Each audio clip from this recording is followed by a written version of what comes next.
बिस्मिल्लाहिर्रहमानिर्रहीम। आज हमने पढ़नी है chemical properties of group one element. पिछले वाले लेक्चर में हमने फिज़िकल प्रॉपर्टीज़ पढ़ी थी ग्रुप वन एलिमेंट्स की। अभी हमने केमिकल प्रॉपर्टीज़ पढ़नी है ग्रुप वन एलिमेंट्स की। केमिकल प्रॉपर्टीज़ में बेसिकली क्या होता है, हम ग्रुप नंबर वन के जितने एलिमेंट्स हैं उसके हम डिफरेंट रिएक्शंस पढ़ेंगे बस। अब हम कहते हैं कि फर्स्ट नंबर है रिएक्शन विद वाटर। हम कहते हैं कि normally group number one elements पर प्लस चार्ज होता है, जबकि H2O के मॉलिक्यूल में दो पोर्शन होते हैं, एक होता है H plus and OH minus. As there is plus charge, positive charge on sodium ion, so it will combine with the negative part of water molecule which is OH. So when sodium react with water molecule, it will produces sodium hydroxide NaOH।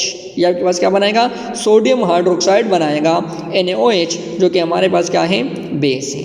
Trend क्या होगा, हम कहते हैं कि top to bottom, when we move from top to bottom in a periodic table, the reactivity will be increases. The reactivity will be increases when we move from top to bottom in the periodic table. अच्छा, why? Reason. अभी हमने पीछे physical properties में ionisation energy हमने पढ़ी थी। हमने कहा कि जब हम टॉप टू बॉटम जाते हैं तो इलेक्ट्रॉन्स को रिमूव करना आसान हो जाता है। उसी प्रॉपर्टी के बेस पर हम कहते हैं कि जब इलेक्ट्रॉन्स को रिमूव करना आसान होगा तो पॉजिटिव चार्ज बनना आसान होगा, और जितना पॉजिटिव चार्ज आसानी के साथ बनेगा ये वाटर के साथ उतना आसानी के साथ हम कहते हैं कि क्या करेगा, रिएक्शन करेगा। तो due to the ease of loss of electron it will become easily positive charge, it will be converted into positive cation easily, so it will react more easily with the water. तो top to bottom the reactivity of group one element increases with the water. Second one, reaction with oxygen. As we know that oxygen has -2 charge, while the sodium atom has +1 charge. So for with one oxygen atom, two sodium atom will combine and it will produce oxide. The group 1 elements react with oxygen to produce to form oxides. As in the reaction given Na plus O2 will be converted into Na2O, which will be called sodium oxide. तो हम कहते हैं कि जब group one element oxygen के साथ reaction करते हैं तो ये क्या प्रोड्यूस करेंगे, ऑक्साइड्स प्रोड्यूस करते हैं। फिर हम कहते हैं कि ऑक्साइड्स के हमारे पास 3 टाइप्स हैं। ऑक्साइड्स के हमारे पास क्या हैं, 3 टाइप्स हैं। फर्स्ट वन, नॉर्मल ऑक्साइड, ऐसा ऑक्सीजन कंटेनिंग कंपाउंड जिसमें ऑक्सीजन एटम पर -2 चार्ज होगा, तो that will be called what, normal oxide. जिस तरह एग्जांपल गिवन है उसके सामने Na2O। फिर आपके पास है पर ऑक्साइड। पर ऑक्साइड में क्या होता है, ऐसा ऑक्सीजन कंटेनिंग कंपाउंड जिसमें O2 पर, किस चीज़ पर, O2 पर ऑक्सीजन मॉलिक्यूल पर -2 चार्ज हो, मतलब ऑक्सीजन एटम पर -1 चार्ज होगा। ऑक्सीजन मॉलिक्यूल पर -2 जबकि ऑक्सीजन एटम पर -1 चार्ज होगा। Such a compound will be called what, peroxide. As example is given Na2O2। Third number है superoxide, oxygen containing compound in which O2 molecule has -1 charge. Oxygen containing compound in which the oxygen molecule O2 has -1 charge will be called what, super oxide. तो हम कहते हैं कि the group 1 elements combine with oxygen to produce oxides, and it can produce 3 different types of oxides that are normal oxide, super oxide and per oxides. फिर उसके बाद reaction of oxides with water. ये जो oxides बने जिसमें हमने कहा कि ग्रुप वन एलिमेंट ऑक्सीजन के साथ रिएक्शन करके प्रोड्यूस करते हैं क्या चीज़, ऑक्साइड। अब वही ऑक्साइड हम कहते हैं कि जब वाटर के साथ रिएक्शन करेंगे, पीछे हमने एलिमेंट का रिएक्शन विद वाटर पढ़ा Na + H2O। अब Na2O या M2O मतलब M मतलब any member of group one element, आप इसकी जगह Na लिख सकते हैं, Na2O बन जाएगा।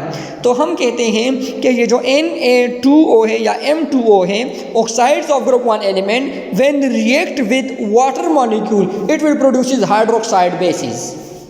When group 1 element oxide react with water molecule, it will produces a oxides. It will produces what? It will produces a oxides. Sorry, it will produces hydro oxide. When oxides of group 1 element react with water, they produces a hydro oxide which are bases. यहाँ पर ये जो reaction में M लिखा हुआ है, it represent any member of group 1 element. फिर वही reaction of oxide with acids हैं, reaction of oxide with acid. For example M2O लिखा हुआ है, आप M की जगह any member of group 1 element लिख सकते हैं. फॉर एग्जांपल मैं लिख लेता हूँ Na2O, तो ये ऑक्साइड बन जाएगा. प्लस HCl हमारे पास क्या है? एसिड है. अब वही बात कि मेटल पर ये जो M है जो रिप्रेजेंट करता है ग्रुप 1 एलिमेंट को, इस पर प्लस चार्ज होता है. अब वही प्लस चार्ज HCl में जो Cl है उस पर माइनस चार्ज है, तो वही MCl माइनस के साथ कंबाइन होगा. तो MCl, अगर आप M की जगह Na लिखोगे तो NaCl बन जाएगा और आपके साथ बन जाएगा H2O का मॉलिक्यूल बन जाएगा. तो हम कहते हैं कि group 1 element oxide react with an acid HCl to produces salt. Third number हमारे पास है reaction with chlorine. Group number 1 element का रिएक्शन किस चीज़ के साथ? क्लोरीन के साथ. सबसे सिंपलेस्ट, सोडियम है इस पर प्लस चार्ज होता है, Cl है इस पर माइनस चार्ज होगा, तो NaCl बन जाएगा. Na plus Cl minus combine together to form NaCl which is salt. तो ग्रुप 1 एलिमेंट्स कंबाइन विद या react with chlorine to produces chlorides. अच्छा, लास्ट आपके पास है effect of heat on nitrates and carbonates. अब nitrates किसे कहते हैं? तो ग्रुप नंबर 1 एलिमेंट्स के साथ जब NO3 ग्रुप कंबाइन हो जाए, it will be called nitrates. Carbonates किसे कहते हैं? जब ग्रुप नंबर 1 एलिमेंट्स के साथ CO3 ग्रुप कंबाइन होगा, that will be called what? Carbonates. तो MCO3, M represent any member of group 1 element. When heat, plus heat का मतलब इसको हम हीट करेंगे, it will produces metal oxide. Group 1 element का oxide plus carbon dioxide. Sodium nitrate NaNO3, जब हम इसको हीट करेंगे तो it will produces NaNO2 plus O2. दोनों रिएक्शंस में, कार्बोनेट्स वाले में भी और नाइट्रेट्स वाले में भी, हम कहते हैं कि जब हम उनके कंपाउंड्स को हीट अप करेंगे तो वो डिकम्पोज हो जाएंगे, उसकी हमारे पास क्या हो जाएगी? ब्रेकिंग हो जाएगी. ये हमारे पास है कुछ केमिकल प्रॉपर्टीज़ थी. किस चीज़ की? ग्रुप नंबर 1 एलिमेंट्स की हमारे पास ये क्या थी? कुछ केमिकल प्रॉपर्टीज़ थी. ठीक, बस आज के लेक्चर में हमने केमिकल प्रॉपर्टीज़ पढ़नी थी ग्रुप नंबर 1 एलिमेंट्स के.